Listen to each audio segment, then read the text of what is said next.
biasanya itu uranium ditembak dengan neutron ya bisa menjadi unsur apa neutron dengan apa gitu.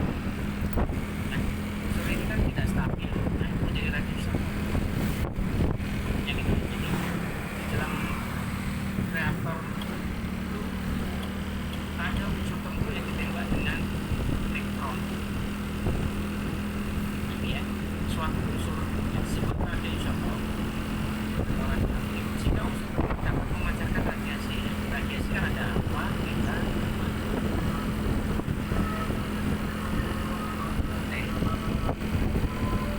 Jadi istilah itu ya ada azan istilah itu. Minum-minum dulu silakan. Kalau mau minum-minum dulu. Saya juga mau minum dulu.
Oke, kita lanjut lagi ya. Jadi tujuan utama pembuatan unsur radioaktif itu adalah menyediakan unsur yang tertentu, senyawa radioaktif tertentu yang memenuhi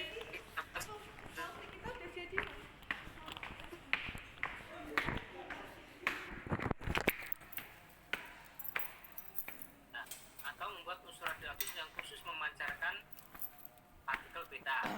Bisa. Itu ada tabelnya itu ya. Intinya ada tabelnya. Itu bisa dilihat di Google ya.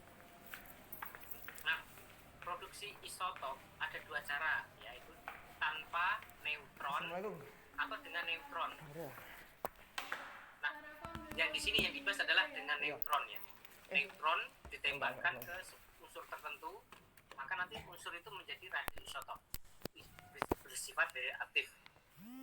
Ya, neutron lambat ya, dan neutron cepat ya. Jadi berkas neutron ini ya dihasilkan reaktor terdiri dari dua, neutron lambat dan neutron cepat. Di dalam reaktor nuklir itu nanti bisa menghasilkan neutron yang energinya kecil atau energi tinggi gitu. Nah, mengingat tersedianya fasilitas hanya reaktor sebagai sumber neutron, maka ini akan dibahas ini ya, produksi radioaktif menggunakan neutron. Ya, dengan cara ditembakkan itu tadi. Ditembakkan ya. Nah, pada reaksi ini, inti yang terbentuk memiliki kelebihan massa 1. Ya, karena neutron kan 1 SMA. Jadi ketika ditembakkan, neutronnya itu nempel di inti itu. Ketika nempel, itu menyebabkan intinya tidak stabil. Gitu ya. Nah, karena nggak stabil, maka dia akan memancarkan sinar radioaktif ya.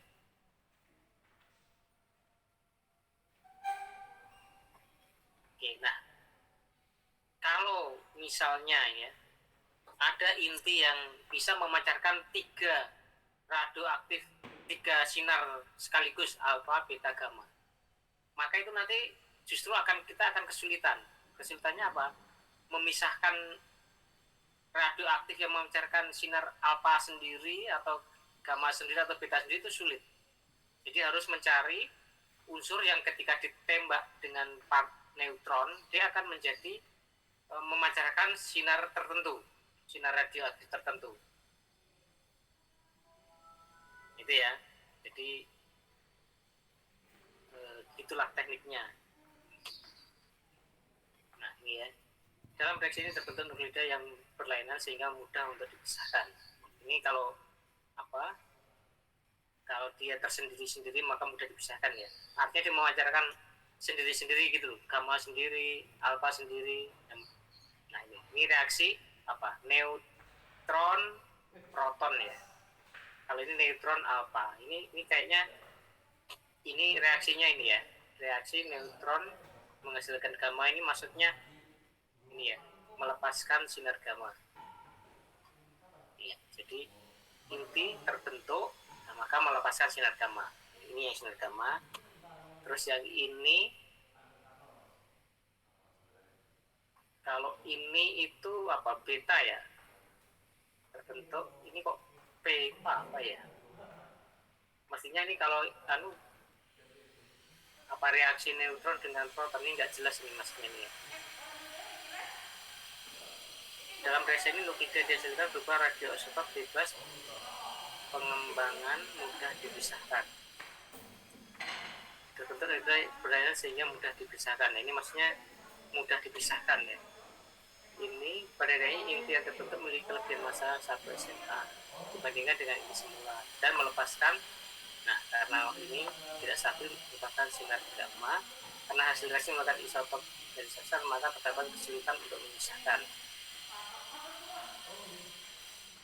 Hal itu dikarenakan radioisotop yang terbentuk seakan diencerkan oleh isotop yang stabil, sehingga radioisotop yang diperoleh memiliki aktivitas yang rendah. Ini maksudnya itu bentar ya.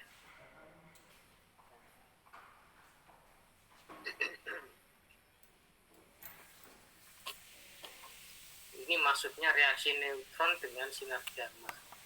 Maksudnya ini neutron bereaksi terus memancarkan sinar gamma ini. Sepertinya gitu.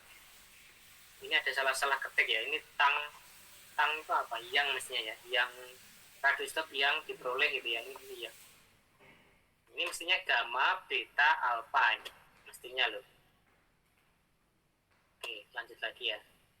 Terus ini reaksi ditembak dengan ya, bila uranium ya ditembak dengan alfa, maka terjadi pembelahan ya.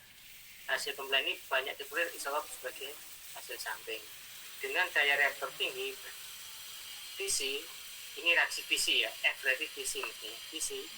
dapat diisolasi secara ekonomis dalam jumlah besar.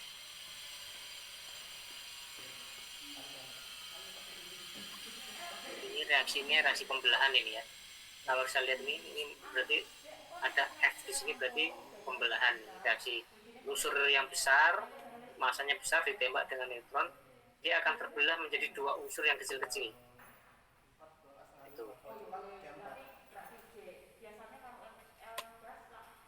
Terus ini reaksi neutron alfa diikuti dengan peluruan beta, di mana reaksi neutron alfa hanya digunakan sebagai reaksi antara untuk membuat isotop tertentu. Nah ini juga ya, jadi bisa dipakai untuk membuat isotop tertentu. Ini sebagai perantara digunakan, di mana N alfa ini, jadi maksudnya gimana ya? Kalau menurut saya ini sebagai penembak itu neutronnya, nanti muncul ini partikel alfa. Seperti tadi grafiknya tadi loh. Kan tadi digambarkan grafik dari Bu Istiqomah kan, yang garisnya miring-miring itu, grafik itu. Nah ini ketika ditembak partikel alfa, dia nggak stabil, dia memancarkan, ditembak neutron, dia memancarkan partikel alfa. Ini juga begitu, ditembak neutron, nanti memancarkan gamma gitu. Jadi seperti grafiknya Bu Istiqomah. Nah sasarannya apa nih? Bahan yang akan diradiasi ini disebut sasaran. Untuk mendapatkan sasaran baik perlu diperhatikan beberapa persyaratan ya. Satu, apakah sasaran tersebut mudah diperoleh? Nah, kalau bisa mencari bahan yang ditembak itu yang mudah diperoleh, jangan kesulitan ya. Kalau uranium itu memang bagus sih, tapi kan harganya mahal uranium itu. Nah, terus cari yang mudah boleh. Apakah sasaran tersebut memerlukan perlakuan khusus? Nah ini, kalau bahan sasaran memerlukan perlakuan khusus, nanti yang repot kita sendiri tambah. Mencari yang tidak perlu perlakuan khusus. Jadi mencari bahan yang tidak memerlukan perlakuan khusus itu lebih bagus. Terus seberapa jauh sasaran mengalami perubahan fisik? Nah ini ya, ada bahan yang mudah berubah itu ya. Kalau bisa ya jangan yang mudah berubah. Terus apakah sasaran terdiri dari umur yang hanya menghasilkan isotop yang diinginkan? Nah ini perlu dipentingkan ini, karena tujuannya kan mencari isotop yang hanya memancarkan satu partikel. Maksudnya bukan hanya satu buah partikel, tapi satu jenis partikel. Bisa partikelnya dipancarkan puluhan ribu atau ratusan ribu, tapi jenisnya cuma satu. Misalnya partikel beta saja gitu, atau partikel gamma saja. Nah terus kemudian sasaran secara kimiawi ya, jadi ada diperhatikan juga kemurniannya itu. Jangan sampai sasarannya terkontaminasi sehingga ketika ditembak nanti menghasilkan unsur yang lain gitu, itu yang tidak diinginkan. Nah beberapa hal yang menyebabkan adanya kontaminasi. Nah ini ya, pada sasaran adalah reaksi neutron proton dan neutron alfa ya, kombinasi dari sasaran sehingga ada kelimpahan dari sasaran. Ini maksudnya ini ya, sasarannya itu bisa menghasilkan partikel alfa, terus partikel beta, ini maksudnya beta ya. Itu nanti tidak baik karena nanti sulit memisahkan. Nah kemudian misal ya, produksi Na24 itu lebih baik menggunakan sasaran Na2CO3 daripada menggunakan NaCl. Jadi Na24 itu radu isotop ya. Na24 itu radu isotop. Nah, radius ini lebih baik menggunakan ini Na2CO4 yang akan ditembak neutron tuh ini, senyawa ini, daripada NaCl. Kenapa? Nah, kalau NaCl ditembak dengan neutron, maka nanti akan terjadi ini unsur baru, klor 38, fosfor 32, sulfur 35.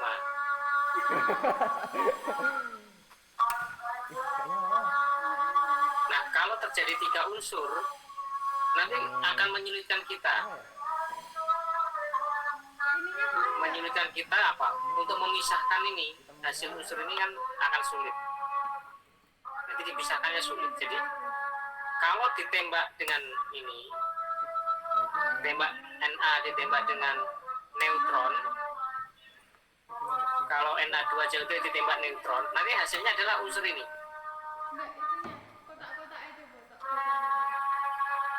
Ya yang hasilnya adalah Na24, bukan Cl, bukan fosfor, bukan sulfur, enggak. Jadi cuma satu unsur radioaktif. Kalau ini kan 3 unsur radioaktif. Kalau NaCl ditembak neutron akan menghasilkan 3 unsur radioaktif. Nah, tiga-tiganya itu mungkin yang Cl8 itu memancarkan gamma, mungkin fosfor 32 memancarkan partikel alfa, atau sulfur 35 memancarkan partikel beta. Kan nanti merepotkan kita untuk memisahkan. Nah, kalau Na2CO3 ditembak dengan neutron menghasilkan Na24, hanya Na24. Itu sebagai unsur radioaktif. Nah, ini Na24 nih nanti memancarkan satu partikel tunggal. Maksudnya jenisnya ya tunggal yang dipancarkan radiasinya. Ya mungkin ini banyak ya, ini ada beberapa juta atom senyawa ini kalau ditembak nanti menghasilkan berapa juta ini Na ini Na24. Jadi sasaran itu harus diperhatikan gitu ya. Nah, kemudian teknis pemisahan radioaktif ini ada beberapa cara memisahkan. Istilahnya melokalisir ya. Tadi kan sudah terbentuk, misalnya terbentuk Na24 ini kan perlu dilokalisir. Yang ada di ruangan itu nanti ini Na24 dan Na2CO4 yang tidak bereaksi ya. Kemungkinan juga ada CO ini, sisa ini menjadi gas nanti menguap mestinya ini. Nah, mestinya ada yang ini juga. Jadi ini perlu diendapkan. Jadi teknik pemisahannya diendapkan ya. Ada cara pengendapan. Terus selain pengendapan ada juga cara destilasi. Terus ada kromatografi. Jadi ada beberapa teknik gitu. Terus ada ya. Jadi ini misalnya kan kalau tadi menggunakan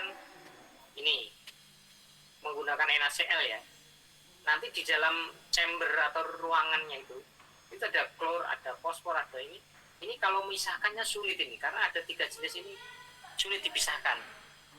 Nah, kalau yang ini kan nanti paling Na dengan NaCO ada 2 saja mungkin, atau ada gasnya naik ke atas menguap. Nah, ada 2 ini kalau dilihat yang mana yang berat. Kalau yang berat Na2CO3 ini berat, maka ini akan mengendap. Na2CO3 mengendap, terus yang di atas cuma Na24. Nah, ini yang di atas nanti diambil ditaruh di wadah khusus ya. Nah, itulah wadah khususnya itu seperti tadi di eksperimen tadi, bentuknya ya ada yang lonjong, ada yang kotak dan sebagainya, ada yang bentuk koin gitu ada. Nah, kemudian ini ya, generator isotop. Generator isotop adalah suatu sistem yang terdiri dari 2 macam inti radioaktif, di mana satu inti radioaktif mempunyai waktu paruh panjang dan menghasilkan radioisotop yang mempunyai paruh waktu yang rendah. Nah, ini ya, jadi ada isotop yang mempunyai waktu paruh panjang, ada yang rendah. Terus aktivitas ini menurun mengikuti waktu paruh induk dan primitif generator ini adalah memisahkan inti anak dan induknya. Ini ya, maksudnya generator isotop itu untuk menghasilkan induk dan anak ya. Ada yang mempunyai waktu paruh panjang dan waktu paruh pendek. Yang diambil yang tentu yang panjang ya, karena nanti kalau waktu paruhnya cuma 1 hari atau 2 hari, maka misalnya 1 hari waktu paruhnya, maka 2 hari itu bahan yang dikumpulkan tadi sudah berubah lagi. Kan percuma. Kita ingin menghasilkan unsur radioaktif yang bisa memancarkan sinar gamma, tapi waktu paruhnya pendek, maka dia akan mengalami peluruhan lagi ke unsur yang lain. Kita menggunakan, misalnya kita sudah mengumpulkan bahan radioaktif yang memancarkan sinar gamma, kita ingin gunakan bulan depan. Nah, tapi waktu paruhnya cuma beberapa hari. Bulan depan itu sudah berubah unsurnya. Jadi kalau bisa ya mencari yang waktu paruhnya panjang. Itu ya. Nah, dengan cara ini memungkinkan pemakaian radioisotop paruh pendek di tempat yang jauh dari pusat reaktor, yang penting bidang kedokteran. Nah, kalau di bidang kedokteran itu menggunakan waktu paruh pendek itu nggak apa-apa, aman ya, karena begitu selesai meradiasi kanker dia langsung habis, berubah jadi unsur yang stabil. Kalau waktu paruhnya panjang, maka dia bukan hanya sel-sel kanker yang diradiasi, bahkan sel-sel yang lain ikut kena radiasi juga. Kalau misalnya waktu paruhnya 2 tahun gitu, dia ditembak sekarang, nah 2 tahun, selama 2 tahun dia akan mengalami kesengsaraan karena dia mengalami radiasi terus menerus gitu ya. Makanya dicari radiasi yang mempunyai waktu paruh pendek untuk yang bidang kedokteran. Tapi kalau untuk bidang ini pengawetan makanan, industri pengawetan makanan, tadi kan gunanya untuk pertanian, kedokteran, industri pengawetan makanan. Nah, kalau industri ya kita butuh yang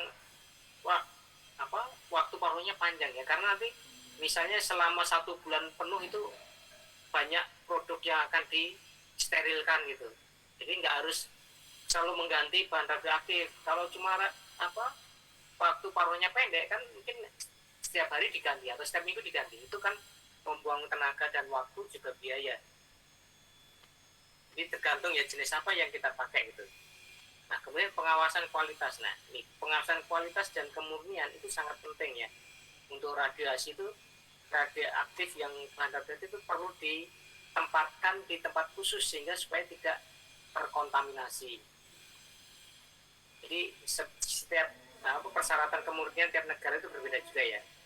Nah, untuk pemeriksaannya kemurnian itu biasanya menggunakan pemeriksaan fisika, terus pemeriksaan kimia itu biasanya untuk melihat apakah ini konsentrasi radioaktifnya itu masih murni tidak itu ya, apakah sudah tercampur atau tercemar tidak, itu bisa digunakan secara fisika maupun kimia tuh. Nah, kemudian hasil senyawa produksi radioaktif umumnya senyawa anorganik ya. Biasanya itu anorganik ya, radioisotop anorganik ya. Nah, satu senyawa yang salah satu lebih atom diganti dengan atom radioaktif atau isotop stabil tanpa atau dengan mengubah struktur senyawa tersebut dikenal sebagai senyawa bertanda. Nah, ini ya, ada istilahnya senyawa bertanda. Misalnya ada senyawa gitu ya, senyawa itu kan ada atom-atom penyusun. Nah, salah satu atomnya itu diganti dengan atom radioaktif. Nah, itu berarti dikatakan senyawa yang bertanda radioaktif gitu ya, ditandai gitu ya. Lah, gunanya untuk apa ini? Nah, ini gunanya itu bisa untuk ini, untuk ngecek ini misalnya pencemaran gitu ya, pencemaran bisa dicek ini. Jadi kalau ada unsur yang bertanda radioaktif kan bisa kedeteksi ya pakai Geiger-Müller tadi.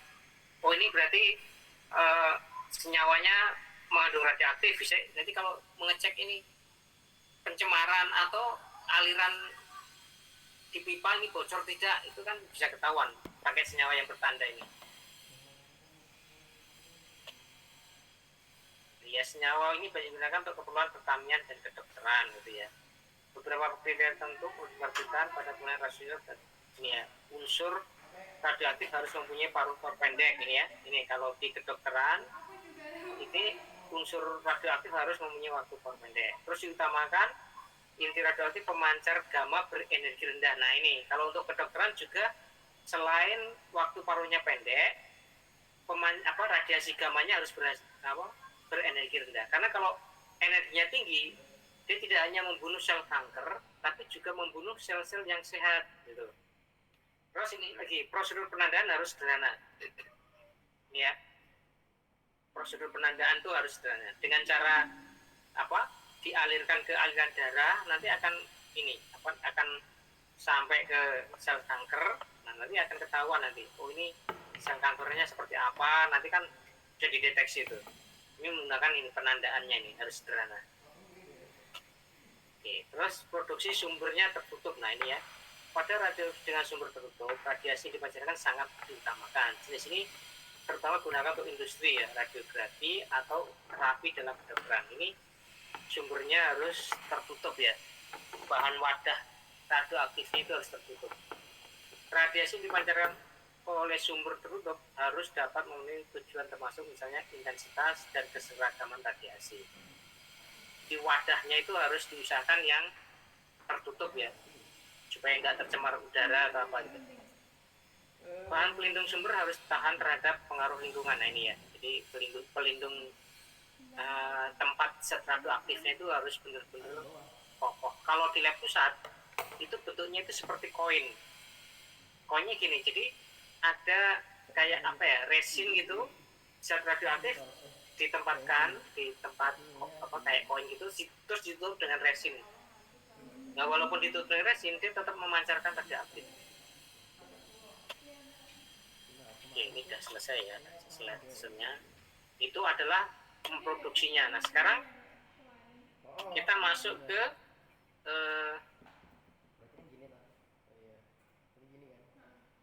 ini apa, pemanfaatan ya, pemanfaatan radiasi tadi ya, pengolahan dengan iradiasi, dengan apa, pengolahan dengan penyinaran bahan radioaktif gitu ya, atau pengolahan dengan meradiasi sinar radioaktif. Oke, kita coba ya, kita buka. Nah ini ya, jadi untuk pangan yang beredar harus layak dan aman dikonsumsi ya, pangan yang cukup bergizi dikonsumsi. Jadi itu perlu pengawetan, toh. Pengawetannya harus benar. Ada beberapa macam pengawetan, pakai zat pengawet, kan bisa toh, pakai zat pengawet. Tapi ada juga pengawetan yang menggunakan radiasi ini, diradiasi. Jadi ini ya, kalau secara fisika ini ya, itu pemanasan, oke, pengawetannya nih ya, pengawetannya bisa di pemanasan, dikeringkan atau diasap ya, atau diuapkan, itu termasuk pengawetan. Nah, kalau misalnya yang non termal, dibekukan cepat, itu termasuk diawetkan. Pakai ultrasonik itu ya pengawetan. Pakai plasma, pakai ozon, dimasukkan ozon ke dalam kaleng, itu juga bisa ngawetkan. Nah, yang terakhir pakai radiasi ini ya, radiasi pengion. Nah, radiasi pengion, zat pengion ya zat alfa, beta, gamma gitu ya. Nanti tinggal dipilih yang mana yang cocok ya. Kalau kimia itu pakai gula, garam, itu termasuk diawetkan.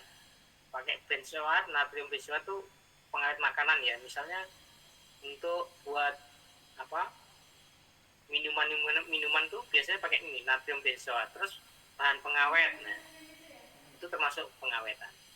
Nah, kalau menggunakan radiasi itu secara fisika ya, ada radiasi pengionnya nih.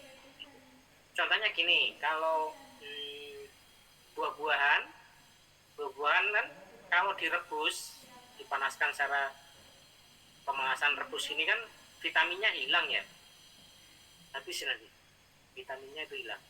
Jadi kalau pakai radiasi dengan energi rendah, itu hanya membunuh bakteri, tapi vitaminnya tetap. Nah, itu yang diutamakan begitu, mengawetkan tapi dengan menjaga kualitas gizinya tetap ada gitu. Kalau pemanasan, bakterinya ikut mati, jelas ya, karena dipanaskan 200 derajat, bakteri mati. Tapi vitaminnya juga ikut berubah, vitaminnya bisa berubah menjadi zat lain, gitu ya. Nah, kalau radiasi yang terkontrol, itu artinya apa? Radiasi yang mempunyai energi yang rendah, sehingga hanya membunuh bakteri saja yang merugikan. Tapi vitaminnya tetap ada gitu. Itu harus melakukan eksperimen dulu ya. Nah, itu termasuk pengawetan ini ya. Ya, ini teorinya, ini kita lewati. Penggunaan radioaktif kepada makanan untuk membunuh mikroba perusak ya. Sebuah sinar tunggal dari radiasi dapat membunuh jutaan mikroba. Ini cepat ini ya, jadi nggak perlu sulit ya. Jadi dengan cara menyinari itu sudah jutaan mikroba bisa mati, sampai ke telur-telurnya mungkin ya, kalau ada telurnya. Nah, radiasi ionisasi mempunyai pengaruh yang sama terhadap makanan, tetapi berbeda dalam daya penetrasinya. Ini daya tembusnya ya beda ya. Sinar gamma punya daya tembus yang paling besar. Nah, umumnya menggunakan sinar gamma ya. Kalau untuk industri pengawetan kaleng gitu kan, sinar gamma itu bisa menembus kaleng. Sinar alfa juga bisa sih menembus, tapi kalengnya tipis, itu tembus sinar alfa. Kalau sinar alfa, sinar beta ya, sinar beta bisa juga menembus kaleng tapi yang tipis gitu ya. Tapi kalau sinar alfa itu nggak bisa nembus kaleng, Jadi utamanya menggunakan sinar gamma. Nah, pengaruh radiasi, irradiasi itu maksudnya penyinaran ya, penyinaran radiasi terhadap mikroba ya. Radiasi adalah pemindahan energi yang dapat merusak DNA pada sel hidup. Nah, ini berbahayanya apa? Jangan sampai energinya terlalu besar, maka nanti bisa merusak DNA sel-sel yang hidup. Radiasi merusak DNA pada sel hidup sehingga dapat bersifat letal ya pada organisme tembus. Bisa digunakan mematikan serangga, mematikan parasit dalam makan, merusak. Ini juga bisa merusak enzim ya kalau energinya terlalu besar. Jadi harus perhatikan, ini harus ada eksperimennya. Pertama disinari itu di kaleng ya dengan dosis sekian, berapa gray gitu ya. Satuannya gray ya untuk radiasi. Berapa gray, kemudian kalengnya dibuka terus dicek apa benar mikrobanya mati tidak. Terus dicek vitaminnya. Apa benar vitaminnya masih utuh atau sudah rusak. Nah, itu. Jadi harus ada eksperimennya itu. Nah, ini ya, pengaruh langsung ya, merusak sel jaringan dan penurunan benturan sinar gamma pada bunga menyebabkan perubahan warna. Ini ya, juga benturan sinar gamma dengan vitamin terutama vitamin B yang paling sensitif akamnya. Jadi ini energinya harus betul-betul dikontrol ya, tidak boleh asal-asal menyinari bahan makanan dengan sinar gamma, nggak boleh. Jadi harus dikontrol ya. Kan itu ada macam-macamnya sinar energi radioaktif itu bisa macam-macam, ada yang tinggi ada yang rendah. Jadi tergantung unsur yang disinari neutronnya. Terus juga tergantung apa itu wadahnya ya. Kan ada wadah yang tertentu yang dibuat tebal gitu sehingga yang energi yang keluar tuh kecil gitu.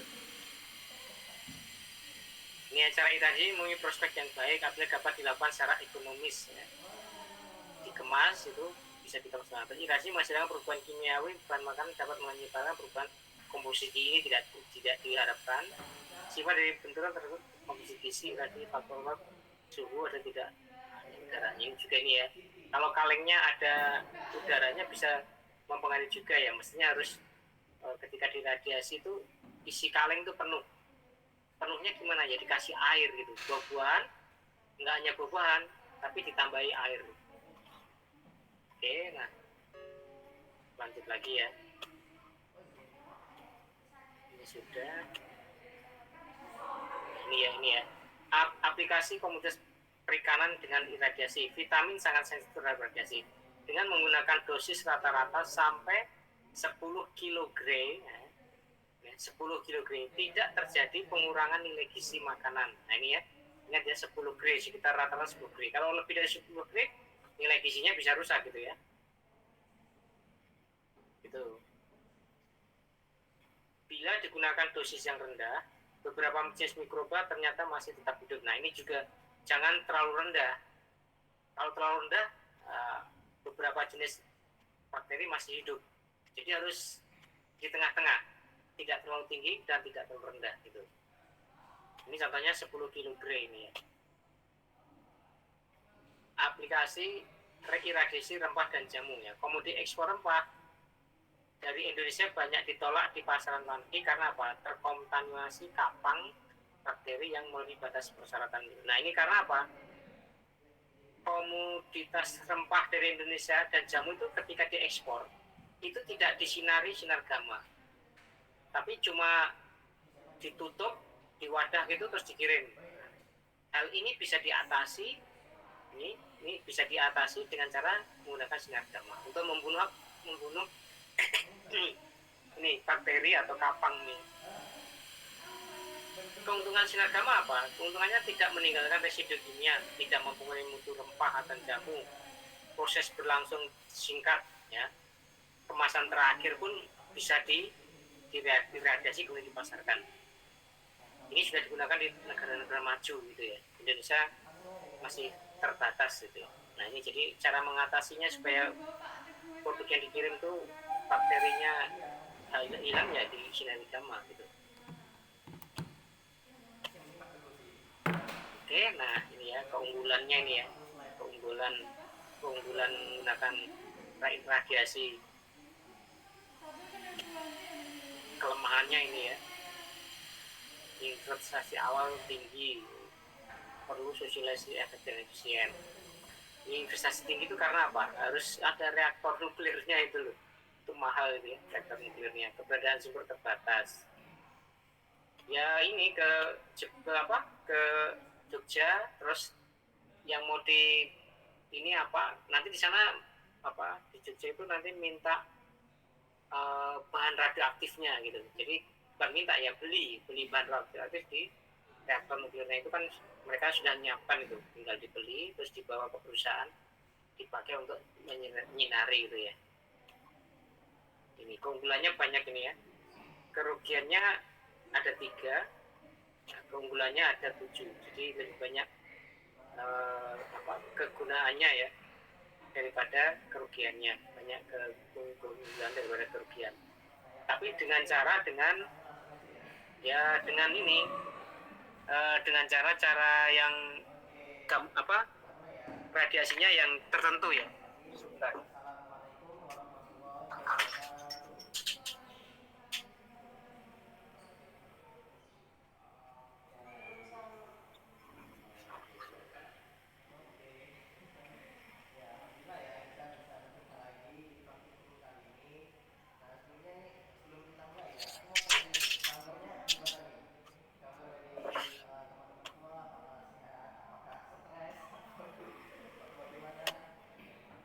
Oke, ini saya kira sudah selesai ya. Ada lagi nggak? Sudah selesai ya. So.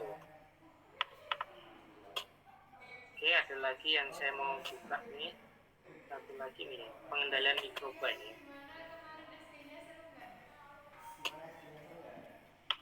Nah ini ya, jadi pengawetan makanan dengan radiasi sama dengan seperti tadi ya ini ya.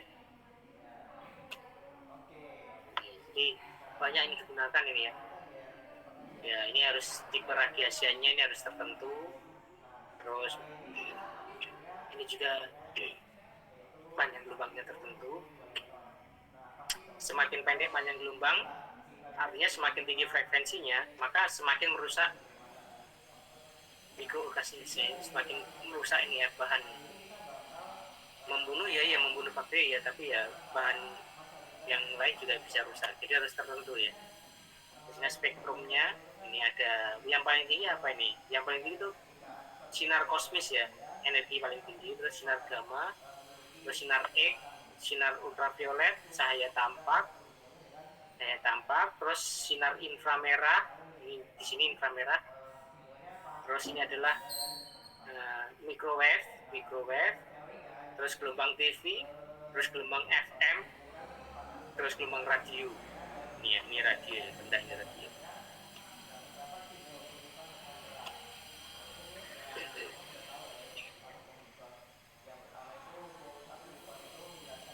Ini radiasi ionisasi adalah artinya mempunyai gelombang 2000 angstrom atau kurang ya.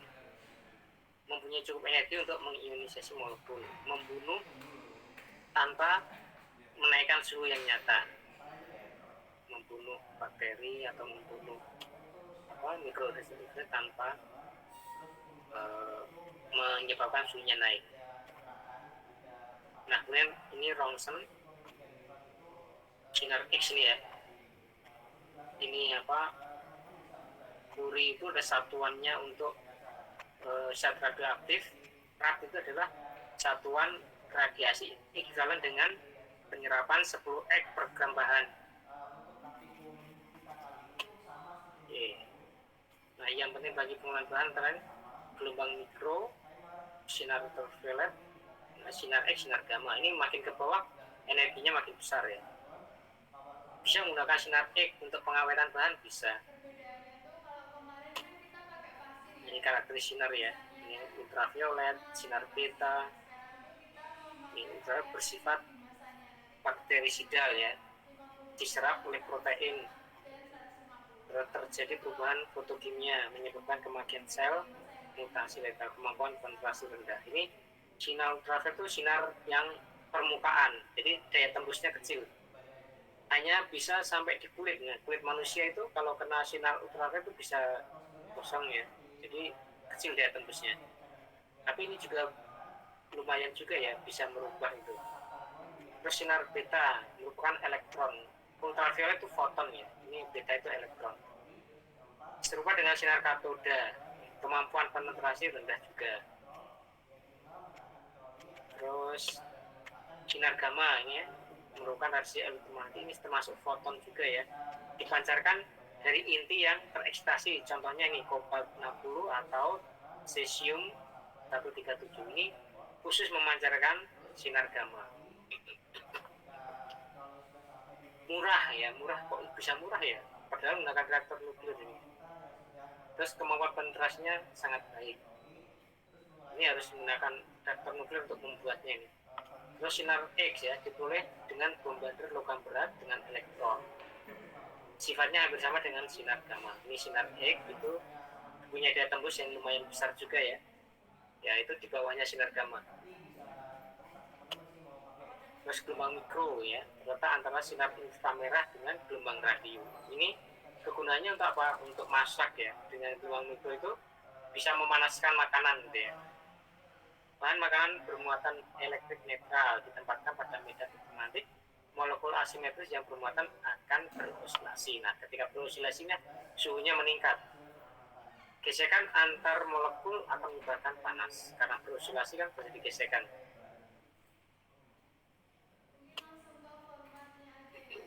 Nah, prinsip penghancuran mikroorganisme ya, jenis, spesies, jumlah mikroorganisme, komposisi bahan makanan, ada tidaknya oksigen, kondisi bahan makanan, unsur mikro.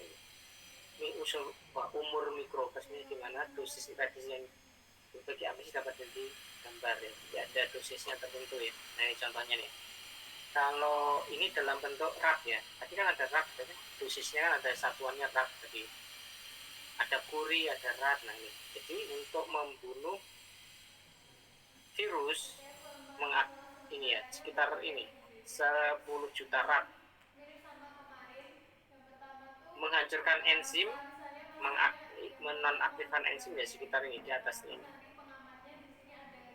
Terus apa ini? Ini untuk pasteurisasi food ya. Ini di sini untuk mengawetkan makanan ya. Ini yang di sini. Terus ini apa nih? Redurization food. Ini maksudnya apa ya? Redurization dan redurization. Mungkin ini ya untuk saya teruskan bahasa Inggrisnya nggak paham dengan ini. Terus ini untuk ini pengendalian apa serangga, ini radiasinya sekitar ini di sini. Terus untuk ini tunas ya, untuk menghambat tunas, ini kan ada kentang, ada bawang.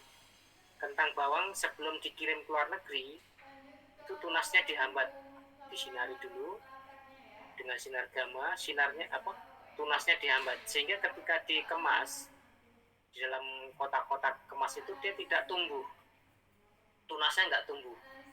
Ini dihambat ya dengan disinari ini. Nah ini terus ini ya, ini dosis yang berbahaya untuk manusia dan hewan ya, ini ya. Jadi sekitar ini sudah berbahaya. Jadi untuk ini yang di atasnya manusia itu di sini saja berbahaya. Makanya ketika disinari manusia tidak boleh ada di situ ya, karena kalau kena juga berbahaya nanti. Ini aplikasi radiasi gamma, sinar elektron.